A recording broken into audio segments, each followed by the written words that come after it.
Previous class में बच्चों हम लोगों ने पैरेलल प्लेट कैपेसिटर की स्टडी करी।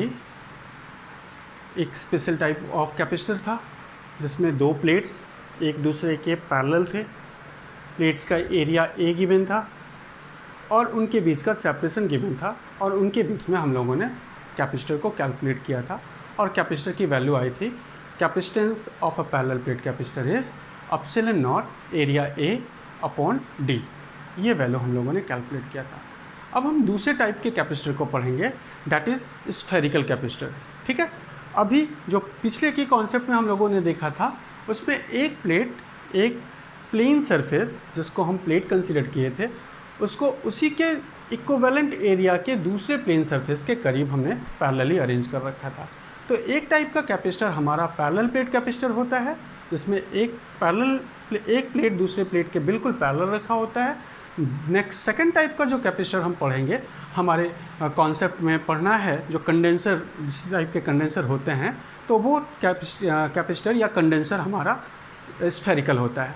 ठीक है, हमारे पास कंडेंसर थ्री टाइप्स के हम लोगों को पढ़ने हैं। One is parallel plate capacitor, second is spherical capacitor and third is cylindrical capacitor. तो हम आज जो टॉपिक पढ़ने जा रहे हैं वो है स्फेरिकल कैपेसिटर के बारे में। किसके बारे में पढ़ेंगे? स्फेरिकल कैपेसिटर के बारे में पढ़ेंगे। ठीक है, स्फेरिकल कैपेसिटर जिस तरह से पैरेलल प्लेट कैपेसिटर के दो प्लेट थे, उसी तरह से स्फेरिकल कैपेसिटर का अरेंजमेंट भी ऐसा ही होता है बच्चों कि एक स्फेयर जिसकी रेडियस दूसरे स्फेयर जिसकी रेडियस से चेंज होती है और दोनों स्फेयर को एक दूसरे के कॉन्सेंट्रिक सेम मैनर में रखा जाता है। जैसे हम कह लें कि हमारे पास हमने एक स्फेयर को कंसीडर किया, let us consider this is a sphere और इसकी रेडियस को मैं कंसीडर कर ले रहा हूँ। Late the radius of this sphere is r1। ठीक है, पहले वाले इनर स्फेयर, इसको मैंने स्फेयर 1 कह लिया और इसके ऊपर हमने इसका सेंटर मैंने ये कह दिया, दिस इज द सेंटर, और मैंने एक दूसरा स्फेयर लिया और इसे इसके ऊपर हमने ऐसे अरेंज कर लिया। तो there will be two sphere which is concentric by nature. ऐसे सिस्टम को हम क्या कहते हैं? Spherical capacitor. ठीक है, तो अब देखा जाए कि मान लेते हैं कि पहला जो इनर स्फेयर है, उस इनर स्फेयर की रेडियस हमने क्या ले ली? इनर स्फेयर की रेडियस मैंने कंसिडर कर ली। Let the radius of inner sphere is r1। ठीक है, इनर स्फेयर का रेडियस क्या है? r1। और आउटर स्फेयर जो बनाया है मैंने, उसकी रेडियस मैंने कंसिडर कर ली, this will be r2 in such a manner that r2 is greater than r1। ये मैंने दो स्फेयर लिया and this two sphere are concentric. क्या हैं दोनों स्फेयर? दोनों के दोनों स्फेयर कॉन्सेंट्रिक हैं एक दूसरे से। नाउ अब अगर हम कहें कि हमारे पास पैरेलल प्लेट कैपेसिटर का अरेंजमेंट बनाना हो, तो हम लोगों ने देखा था कि पैरेलल प्लेट कैपेसिटर में एक प्लेट पे चार्ज करते हैं और दूसरे को हम अर्थ कर लेते हैं। उसी तरीके से यहाँ पे अगर हम स्फेरिकल कैपेसिटर पढ़ रहे हैं तो एक स्फेयर को हमें अर्थ करना पड़ेगा और दूसरे स्फेयर के ऊपर चार्ज गिवन होगा। तो हम यहाँ पे दो कंडीशन है, हम चाहे तो आउटर स्फेयर को अर्थ कर लें, इनर पे चार्ज दे, और दूसरा चाहे तो इनर स्फेयर को अर्थ कर लें, आउटर पे चार्ज दे। तो हम यहाँ पे स्फेरिकल कैपेसिटर को दो कॉन्सेप्ट में पढ़ेंगे। पहला कॉन्सेप्ट हम जो पढ़ने जाएंगे वो क्या है बच्चों कि हमने आउटर स्फेयर को क्या किया? अर्थ कर दिया। ठीक है, और इनर स्फेयर पे चार्ज देने लगे। इनर स्फेयर पे हमने क्या किया है?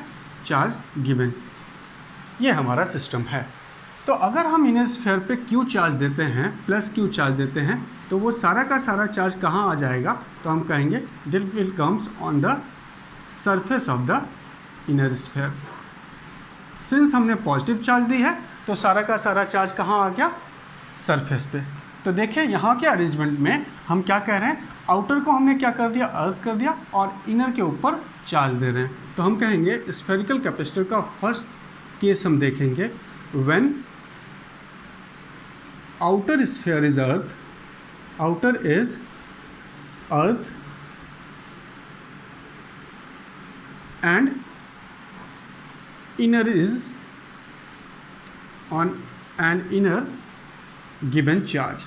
इनर को हमने क्या किया? चार्ज दिया। ऐसे कंडीशन पे, ठीक है, आउटर को अर्थ कर रखा है बच्चों। अब देखना है हमने इनर स्फेयर के ऊपर क्या दिया? प्लस क्यू चार्ज दिया। सारा charge over the surface distribute हो गया, तो हम कहेंगे हमने पहला काम क्या किया है, charge plus Q is given to inner sphere. Inner sphere के ऊपर हम लोगों ने क्या किया, प्लस क्यू चार्ज दिया। ये चार्ज पूरे स्फेयर पे यूनिफॉर्मली डिस्ट्रीब्यूट हो गया। ऑन दैट केस हम कहेंगे कि जो आउटर स्फेयर का इनर पार्ट है उसके ऊपर नेगेटिव चार्ज इंड्यूस हो जाएगा। हो जाएगा कि नहीं बच्चों? हाँ, हो जाएगा बिल्कुल। तो हम कहेंगे कि इसके जो चार्जेस थे सेकंड स्फेयर के, उसके चार्जेस, क्योंकि यहाँ हमने पॉजिटिव चार्ज दिया तो नेगेटिव चार्ज को वो अपनी तरफ अट्रैक्ट करेगा। आउटर स्फेयर के नेगेटिव चार्ज अट्रैक्ट होके सरफेस के इनर पोर्शन पे आ जाएंगे और पॉजिटिव चार्ज रिपेल होके सरफेस के आउटर पोर्शन पे आएंगे और आउटर सरफेस को हमने क्या कर दिया है, अर्थ कर दिया है। सो ऐसे कंडीशन पे जो अरेंजमेंट हमारा हो गया वो कुछ ऐसा हो गया, पहले स्फेयर को चार्ज दिया जिसके कारण दूसरे स्फेयर पे जो चार्ज इंड्यूस हुआ है वो क्या है, माइनस क्यू का चार्ज। तो इस पॉइंट को हम अगर नोट करें कि हम charge plus Q is given to the inner sphere due to which negative q charge induced on inner side of outer sphere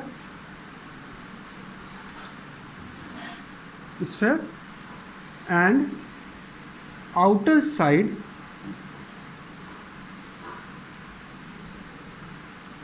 of outer sphere is earthen. हमने क्या कर रखा है, अर्थन कर रखा है, जिसके कारण नेगेटिव चार्ज इंड्यूस हुआ इनर पे, पॉजिटिव चार्ज इंड्यूस हुआ आउटर पे, आउटर को अर्थ कर लिया, सारे पॉजिटिव चार्ज आउटर के जीरो हो गए। Now this system is now be a parallel plate capacitor. एक के ऊपर चार्ज, दूसरे के ऊपर उसके कारण इंड्यूस हुआ चार्ज, सेम मैग्नीट्यूड का चार्ज है, दूसरे को हमने अर्थ कर लिया है, पहले पे चार्ज दिया है।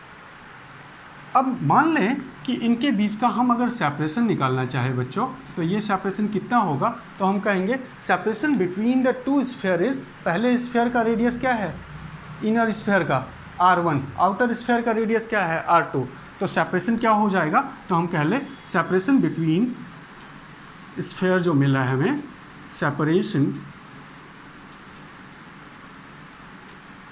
जो मिलेगा वो क्या हो जाएगा, r2 माइनस r1 का सेपरेशन है। ठीक है। नाउ अब अगर हम इसके कैपेसिटेंस को कैलकुलेट करना चाहे तो हमने ये बता दिया कि इसकी ज्योमेट्री कैसी है। अब कैपेसिटेंस कैलकुलेट करने के लिए हमें स्टेप बाय स्टेप प्रोसेस को फॉलो करना पड़ेगा। कैपेसिटेंस को कैलकुलेट करने के लिए पैरेलल प्लेट कैपेसिटर का क्या स्टेप था, पहले हम इलेक्ट्रिक फील्ड निकालेंगे between the region of a surface. हम इस पॉइंट पे मान लिया जाए इलेक्ट्रिक फील्ड कैलकुलेट कर लिए। देयर आफ्टर उस इलेक्ट्रिक फील्ड से हम क्या कैलकुलेट करेंगे, हम पोटेंशियल को कैलकुलेट करेंगे, बिटवीन द टू प्लेट्स के बीच का पोटेंशियल डिफरेंस क्या है, और उस पोटेंशियल डिफरेंस को फॉर्मुलेट करेंगे C = Q/V में, V की जगह पे सब्स्टिट्यूट करके कैपेसिटेंस को सॉल्व कर लेंगे। तो हम चलते हैं, स्टार्ट करते हैं। सबसे पहले मान लेते हैं कि हमने फील्ड को निकालना है, हमें फील्ड को निकालना है at any separation let this point that is R। अब R अगर देखा जाए तो this R is greater than R1 and R is smaller than R2 है। ये इस पॉइंट को लिया जाए तो ये इनर स्फेयर के बाहर है और आउटर स्फेयर के अंदर है। ठीक है। तो इस रीजन में अगर बात कर ले, एक और चीज़ समझना है बच्चों कि अगर हम R की वैल्यू छोटे वाले स्फेयर के अंदर आए तो हम ये कहेंगे if small r is smaller than R1। तो जैसे ही हम इसके अंदर आएंगे, एक चीज़ हमें समझने की बात यह है कि अगर हम पहले स्फेयर के इनर स्फेयर के अंदर आते हैं तो अंदर की फील्ड क्या हो जाएगी, ज़ीरो। स्फेयर के अंदर फील्ड क्या है, ज़ीरो। तो हम कहेंगे E की वैल्यू क्या होती है, E = 0। उसी तरीके से इफ़ R की वैल्यू ग्रेटर देन R2 हो जाए, इस रीजन में बात करें आउटर स्फेयर के बाहर, जब R की वैल्यू R2 से ज़्यादा हो जाएगी तो नेगेटिव चार्ज के कारण फील्ड लाइंस इधर जाएंगी, पॉजिटिव चार्ज के कारण फील्ड लाइंस इधर जाएंगी, तो इस जगह पे फील्ड लाइंस होंगी। पैरेलल प्लेट दो स्फेयर के जो गैप हैं उनमें फील्ड लाइंस होंगी। जिसके कारण फील्ड आउटसाइड की वैल्यू यहाँ पे भी क्या होगी, दिस विल इक्वल्स टू 0। तो ये हमें समझ में आ रहा है कि फील्ड कहाँ है, तो हम कहेंगे फील्ड इनर स्फीयर के बाहर और आउटर स्फीयर के अंदर है। तो उस फील्ड को हम कैलकुलेट करते हैं। अब फील्ड के बारे में जान लिए कि इस रीजन में फील्ड है। हम यहाँ पे पोटेंशियल की ज़रा बात करें, सीधे स्टेप लगाते हैं कि what will be the potential. पहले हम क्या स्टडी कर लिए, फील्ड के बारे में जान लिए कि फील्ड की वैल्यू इन दो कंडीशन पे क्या होगी, field is not equals to 0, और इन दो कंडीशन पे फील्ड की वैल्यू क्या होगी, इक्वल्स टू 0 है। ठीक है, सो हमें फील्ड पता चल रहा है कि इनके बीच में है, तो पोटेंशियल भी इन्हीं के बीच में होगा। नाउ पोटेंशियल हम कैलकुलेट करते हैं, तो सीधे पोटेंशियल से शुरू करते हैं, फील्ड की नॉलेज नहीं गेन करते हैं। तो potential of inner sphere, inner sphere की पोटेंशियल क्या होगी बच्चों, तो हम कहेंगे इनर स्फीयर को हम कहते हैं स्फीयर नंबर 1। ठीक है, दिस इज स्फीयर नंबर 1। तो potential of inner sphere means sphere 1 का पोटेंशियल निकालना है। तो उस पोटेंशियल को मैं लेट V1 के नाम से कहता हूँ।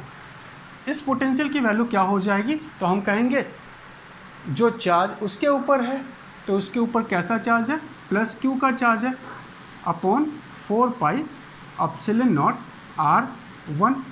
इनर स्फीयर का रेडियस क्या लिया है, R1 लिया है। साथ में नेगेटिव चार्ज के कारण भी तो पोटेंशियल यहाँ होगा। इस लोकेशन पे अगर पोटेंशियल निकालना चाहते हैं तो इस जगह पे दो टाइप के चार्ज हैं, एक पॉजिटिव चार्ज और उससे R सेपरेशन पे एक नेगेटिव चार्ज है। तो नेगेटिव चार्ज के कारण भी पोटेंशियल होगा। तो उस पोटेंशियल को मैं लिखता हूँ -Q upon 4 pi epsilon not, इसका रेडियस क्या है, R2, यहाँ से यहाँ तक का सेंटर R2।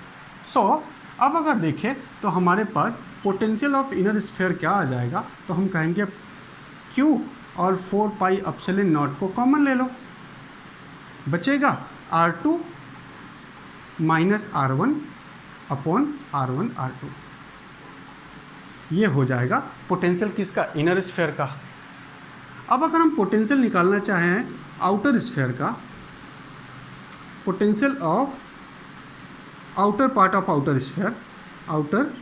स्फीयर का, तो उसकी पोटेंशियल बच्चों कितनी आएगी, तो हम कहेंगे आउटर पार्ट में आउटर स्फीयर के, जो आउटर वाला स्फीयर है, बड़े वाले स्फीयर के आउटर पोर्शन पे चार्ज है क्या, तो हम कहेंगे नहीं, इधर चार्ज तो है नहीं। ऐसे कंडीशन पे इसकी पोटेंशियल क्या होगी, तो हम कहेंगे the potential will be 0, since there is no charge, so the potential will be 0।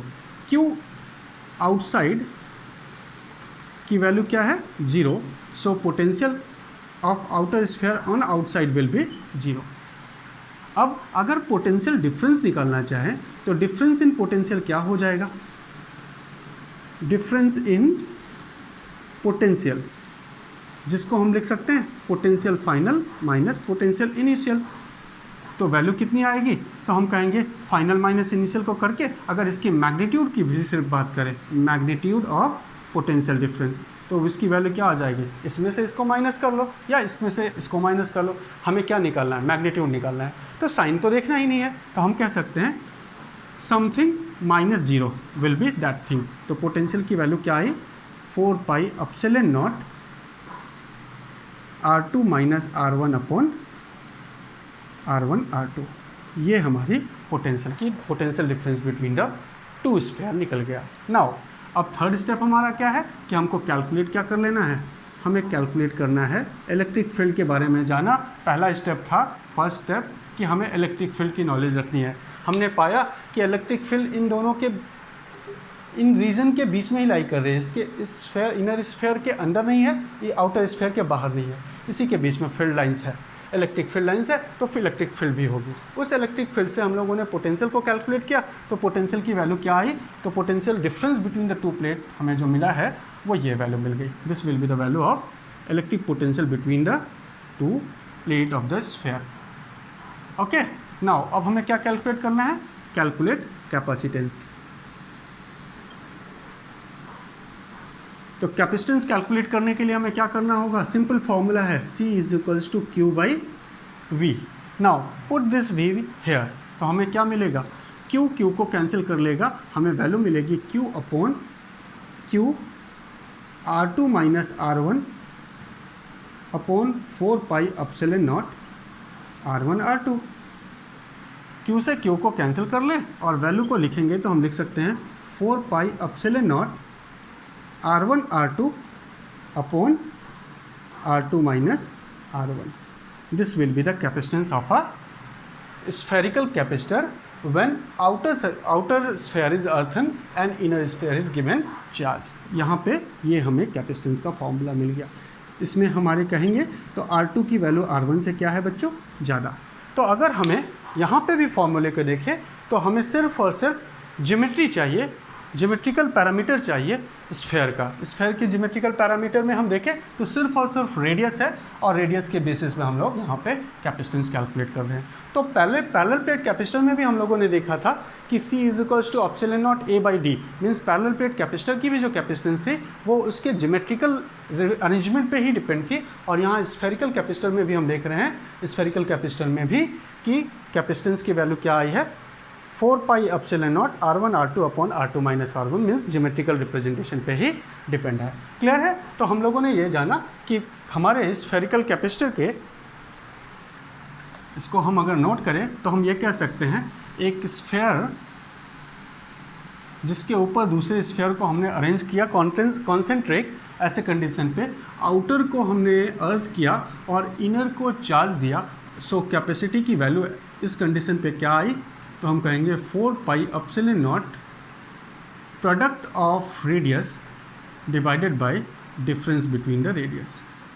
ठीक है? तो इस फॉर्मूले का यूज़ करके हम capacitance of a parallel plate capacitor, sorry spherical capacitor calculate कर सकते हैं जब आउटर स्फेयर को अर्थ किया गया और इनर स्फेयर को हमने चार्ज दिया। नाउ अब हम देखेंगे कि क्या अगर हम इनर स्फेयर को चार्ज देते और सॉरी यहाँ पे क्या किया है, आउटर स्फेयर को चार्ज दिया है, अर्थ किया है और इनर स्फेयर को चार्ज दिया है।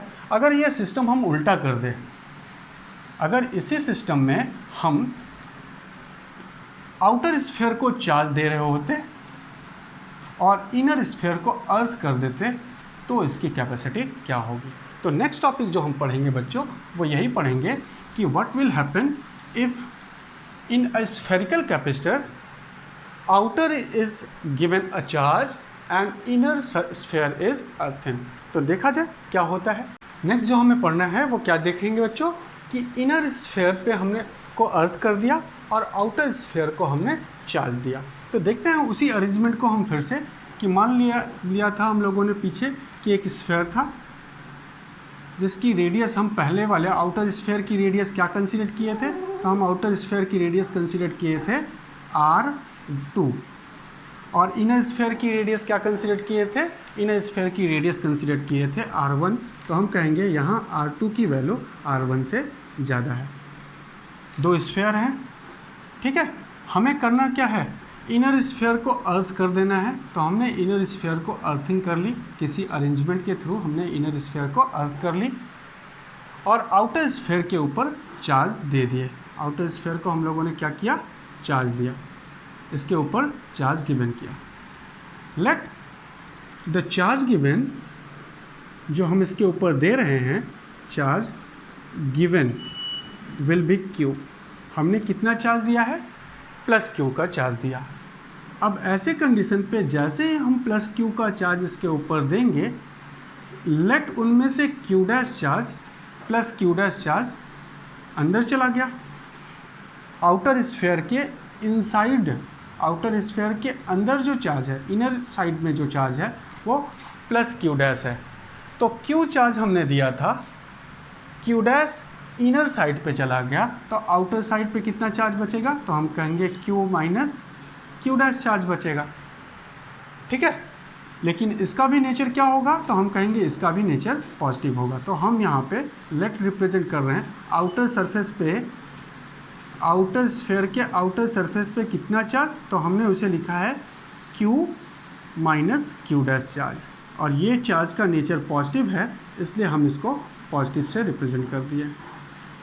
ठीक है बच्चों, याद रखना है हमें कि outer part of larger sphere कितना चार्ज है, तो हम कहेंगे इस पे जो चार्ज है उसकी वैल्यू है Q माइनस Q डैश, किस साइन के साथ? पॉजिटिव साइन के साथ। इनर पार्ट पे जो चार्ज आया है, inner part of larger sphere, जो चार्ज आया है उस चार्ज की वैल्यू हम क्या कहेंगे? हमने कह दिया Q डैश चार्ज। समझते हैं फिर से। मान लो इस चार्ज के ऊपर, इस बड़े वाले स्फीयर के ऊपर हमने 100 कूलम का चार्ज दिया।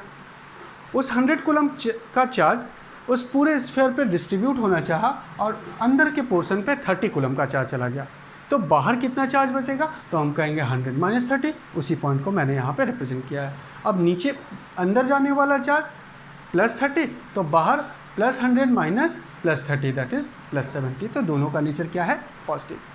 अब क्योंकि इनर स्फीयर पे, सॉरी आउटर स्फीयर के इनर पोर्शन पे पॉजिटिव चार्ज आ गया, ऐसे कंडीशन पे पॉजिटिव चार्ज आ गया है, तो हम कहेंगे जो हमारा इनर स्फीयर है उसके ऊपर कैसा चार्ज इंड्यूस होगा? तो हम कह लें कि इनर स्फीयर के ऊपर नेगेटिव चार्ज इंड्यूस हो जाएगा। Outer part of inner sphere के ऊपर कैसा चार्ज इंड्यूस हो जाएगा? नेगेटिव चार्ज इंड्यूस होगा। क्योंकि ये प्लस Q डैश था तो इसके ऊपर माइनस Q डैश होगा, और इसके इनर स्फीयर के इनर पार्ट को हमने क्या कर रखा है? अर्थ, तो उसके ऊपर चार्ज की वैल्यू 0। तो हम कहेंगे आउटर पार्ट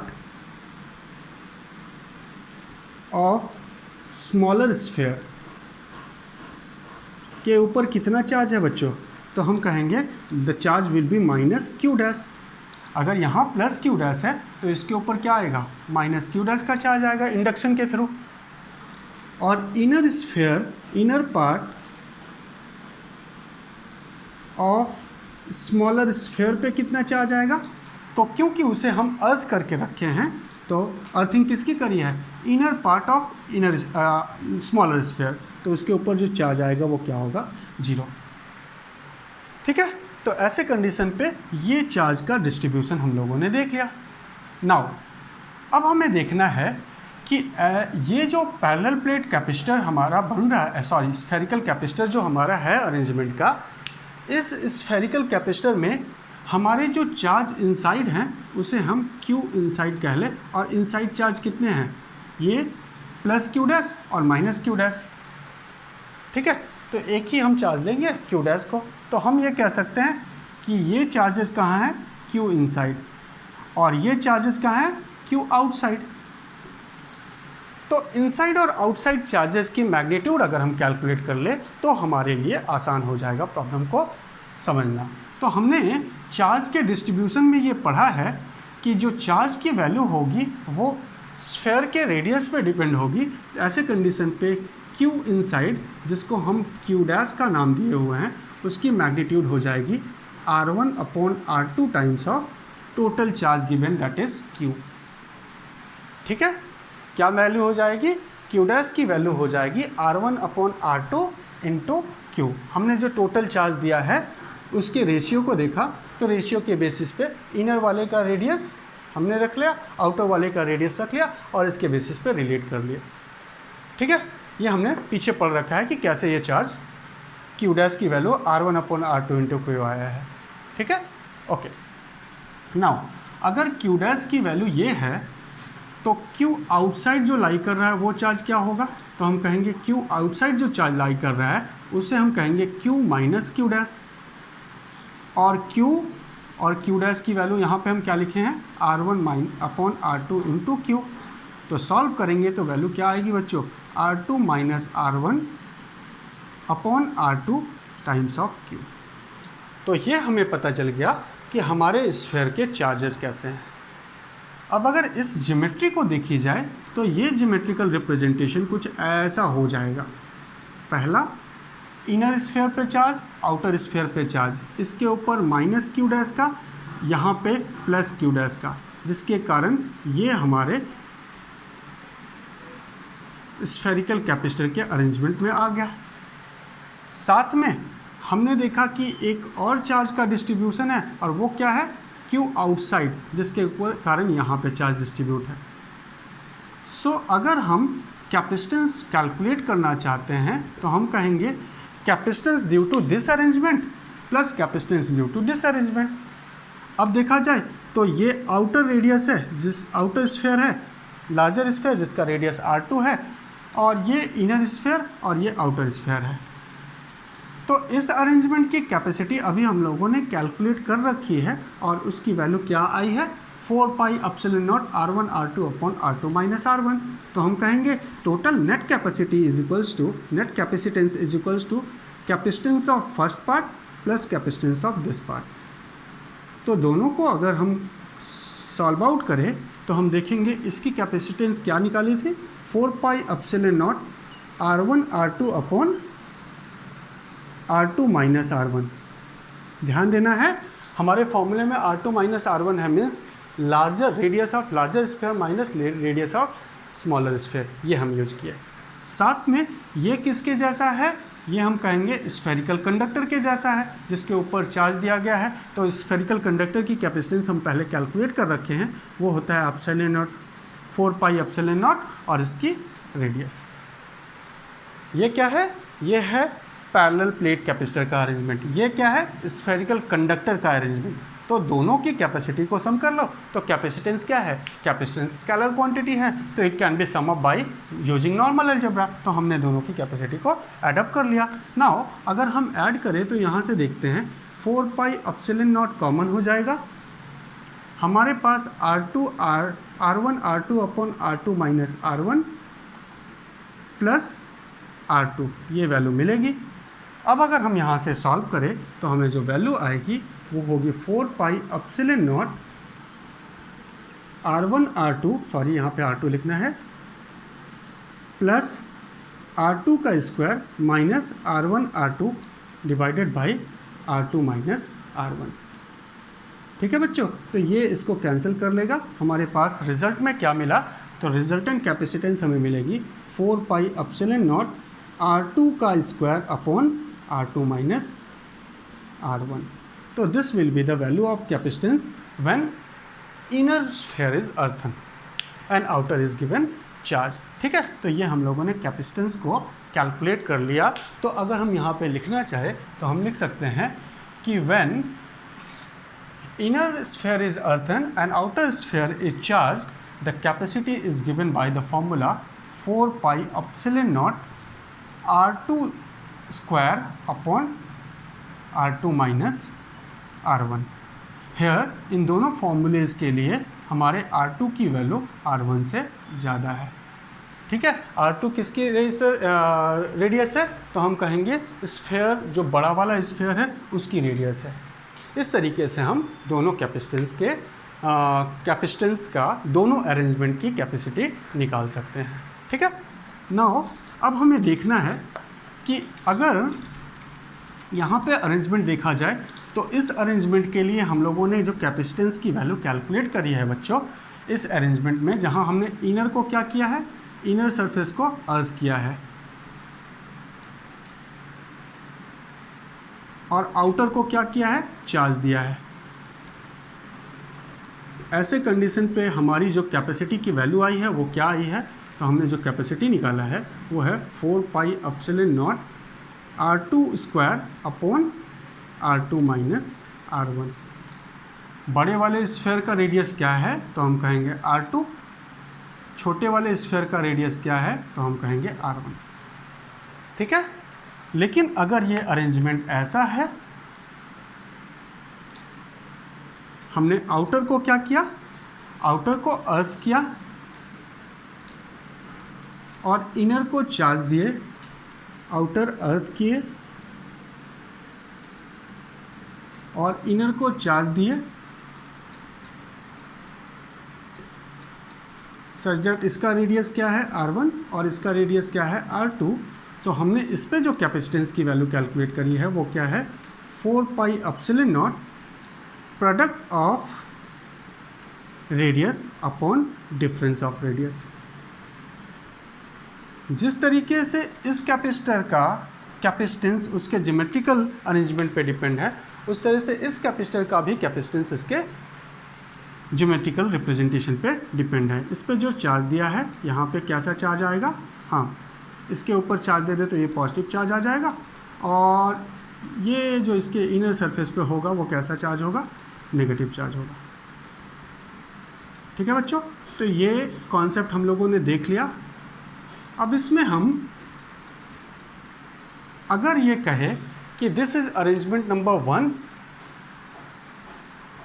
ये सेकंड वाले का अरेंजमेंट है, ये वाला, और this is arrangement number 1 when outer is earth and inner is given charge. Now अब अगर हम कुछ ऐसा अरेंजमेंट कंसिडर करें कि मान लेते हैं कि इनर स्फीयर को हम लोगों ने जो चार्ज दिया है, ये कुछ ऐसा, मान लें हम 2 स्फीयर ले लिए, एक इनर स्फीयर को हम क्या कर रहे हैं, चार्ज दे रहे हैं, और आउटर स्फीयर को क्या किया है, अर्थ कर लिया है।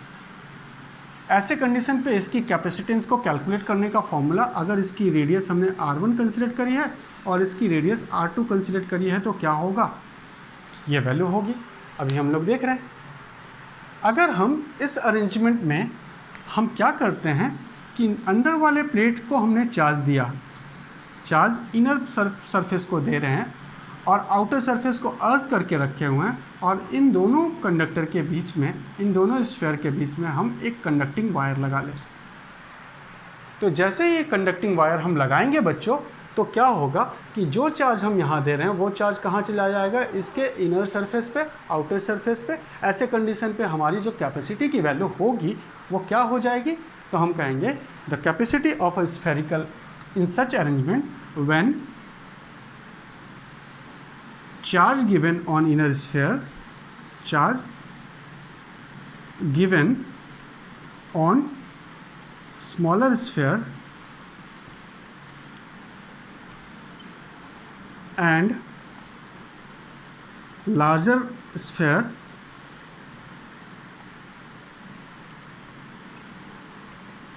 be earthen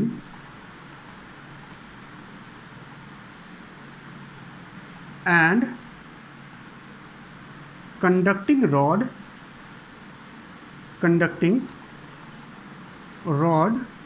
join between them so जो इसकी कैपेसिटी होगी उसकी कैपेसिटी का फॉर्मूला हमारे सिंपल स्फेरिकल कंडक्टर का हो जाएगा, that is 4 pi epsilon not. सारे चार्जेस कहाँ चले जाएंगे, आउटर स्फीयर पे, तो उसको हम कहेंगे this will be equals to this. ठीक है बच्चों, तो ये हम लोगों ने कॉन्सेप्ट पढ़ लिया कि हमारे पास हम लोगों ने स्फेरिकल कंडक्टर से रिलेटेड कैपेसिटेंस को कैलकुलेट करने का फॉर्मूला देखा, और हर एक अरेंजमेंट पे ये देख रहे हैं कि कैपेसिटेंस सिर्फ और सिर्फ एक ही फैक्टर पे डिपेंड है, और वो है उसकी ज्योमेट्री, दैट इज़ रेडियस।